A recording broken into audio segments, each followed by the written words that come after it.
ನಿಮ್ಮ ಆತ್ಮಗಳನ್ನು ದೇವರ ಮಕ್ಕಳಾಗುವಂತೆ ವಾಕ್ಯದಲ್ಲಿ ಬಲಪಡಿಸುವ ಅನುದಿನದ ಧ್ಯಾನ ಜೂನ್ 22. ಎಲೆನ್ ಜಿ ವೈಟ್ ರವರ sons and daughters of god ಎಂಬ ಪುಸ್ತಕದ 174ನೇ ಪುಟ. ಶೀರ್ಷಿಕೆ ಎಲ್ಲ ನಡವಳಿಕೆಯಲ್ಲಿನ ಪರಿಶುದ್ಧತೆಯಲ್ಲಿ.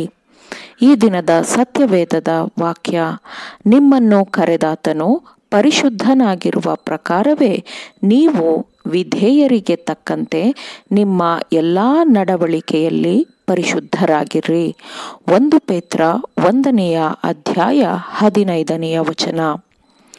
ಎಲ್ಲಿ ಹೃದಯವು ಶುದ್ಧೀಕರಿಸಲ್ಪಟ್ಟಿದೆಯೋ ಮತ್ತು ಪರಿಶುದ್ಧವಾಗಿದೆಯೋ ಮತ್ತು ಪವಿತ್ರಾತ್ಮನ ವಾಸಕ್ಕೆ ಯೋಗ್ಯವಾಗಿದೆಯೋ ಅಲ್ಲಿ ದೇವರ ಮಹಿಮೆಗೆಂದು ನಾಲಿಗೆಯು ಪರಿಶುದ್ಧಿಸಲ್ಪಟ್ಟಿರುತ್ತದೆ. ಪರಲೋಕದ ಏದೇನಿನಿಂದ ಬರುವ ತಂಗಾಳಿಯು ನಿಮ್ಮ ಆತ್ಮವನ್ನು ವ್ಯಾಪಿಸುತ್ತದೆ. ನಿಮ್ಮ ಹೃದಯವನ್ನು ಕರ್ತನಾದ ಯೇಸುವಿಗೆ ತೆರೆಯಿರಿ. ನಿಮ್ಮ ನಾಲಿಗೆಯನ್ನು ಕಾವಲಿರಿಸಿ ಕಾಪಾಡಿಕೊಳ್ಳಿರಿ. ತಮಾಷೆ ವಿನೋದಗಳಲ್ಲಿ ನಿಮ್ಮ ನಾಲಿಗೆಯು ಲಗಾಮು ಇಲ್ಲದಂತೆ ಅಥವಾ ಎಕ್ಕಸೆಕ್ಕವಾಗಿ ಓಡದಿರಲಿ. ನಿಮ್ಮ ಹೃದಯಗಳು ಅದರ ಕಲ್ಮಶದಿಂದ ಶುದ್ಧವಾಗಬೇಕು ಎಂಬುದಕ್ಕೆ ಇದು ಸೂಚನೆಗಳಾಗಿರುತ್ತದೆ. ನಮ್ಮ ಮಾತಿನ ಕ್ರಮವು ನಮ್ಮ ಹೃದಯದ ಸ್ಥಿತಿಯನ್ನು ಸೂಚಿಸುತ್ತದೆ ಮತ್ತು ಮನುಷ್ಯರು ಕಡಿಮೆ ಮಾತನಾಡಲಿ ಇಲ್ಲವೇ ಹೆಚ್ಚು ಮಾತನಾಡಲಿ, ಆ ಮಾತುಗಳು ಅವರ ಚಿಂತನೆಯ ಗುಣ ಸ್ವಭಾವವನ್ನು ವ್ಯಕ್ತಪಡಿಸುತ್ತದೆ. ಮನುಷ್ಯ ಸಂಭಾಷಣೆಯ ರೂಪದಿಂದಲೇ ನಿಖರವಾಗಿ ಆ ಮನುಷ್ಯನ ಗುಣ ಸ್ವಭಾವವನ್ನು ಅಂದಾಜು ಮಾಡಬಹುದು. ಆರೋಗ್ಯಕರ ಸತ್ಯವಾದ ಮಾತುಗಳಲ್ಲಿ ಸರಿಯಾದ ಸಿಂಬಿ ಇರುತ್ತದೆ, ದೃಢತೆ ಇರುತ್ತದೆ. ನಿಮ್ಮ ಮುಖಭಾವದಲ್ಲಿ ರಮ್ಯತೆಯನ್ನು ಕಾಪಾಡಿಕೊಳ್ಳಲು ಮತ್ತು ನಿಮ್ಮ ಧ್ವನಿಯಲ್ಲಿ ಸಾಧ್ಯವಾಗುವ ಎಲ್ಲ ಮಧುರತೆಯನ್ನು ಇಂಪನ್ನು ತುಂಬಿಸಲು ನಿಮ್ಮನ್ನು ನೀವು ಶಿಕ್ಷಣಕ್ಕೊಳಪಡಿಸಿಕೊಳ್ಳಿರಿ.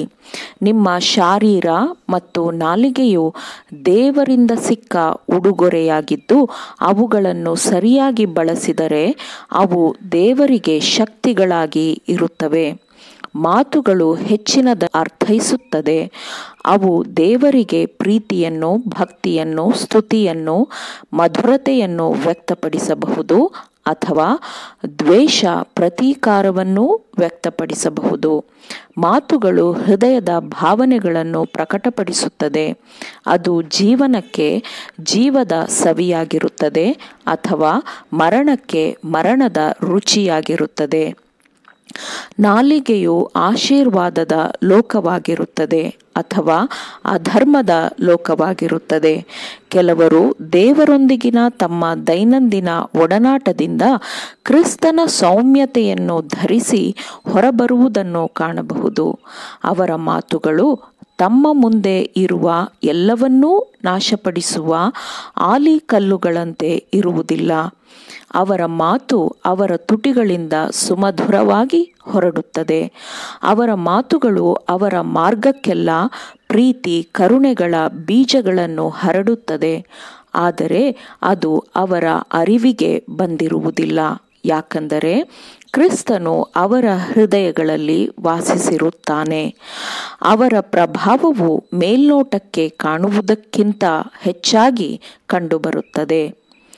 ಕರುಣೆಯಿಂದ ಕೂಡಿದ, ಸಹಾನುಭೂತಿಯಿಂದ ಕೂಡಿದ ಕೋಮಲವಾದ ಮಾತುಗಳು ಪರಿಶುದ್ಧವಾದ ಹೃದಯದಿಂದ, ಪವಿತ್ರವಾದ ತುಟಿಗಳಿಂದ ಹೊರಬರುತ್ತದೆ.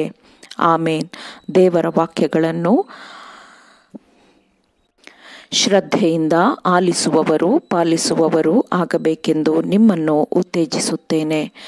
ಪರಿಶುದ್ಧಾತ್ಮನ ಸಹಾಯದಿಂದ ಆಲಿಸಿದ ನಿಮ್ಮೆಲ್ಲರಿಗೂ ಧನ್ಯವಾದಗಳು. ಮತ್ತೆ ದೈನಂದಿನದ ಧ್ಯಾನಕ್ಕಾಗಿ ನಾಳೆ ಸಂಧಿಸೋಣ. ಆಮೇನ್.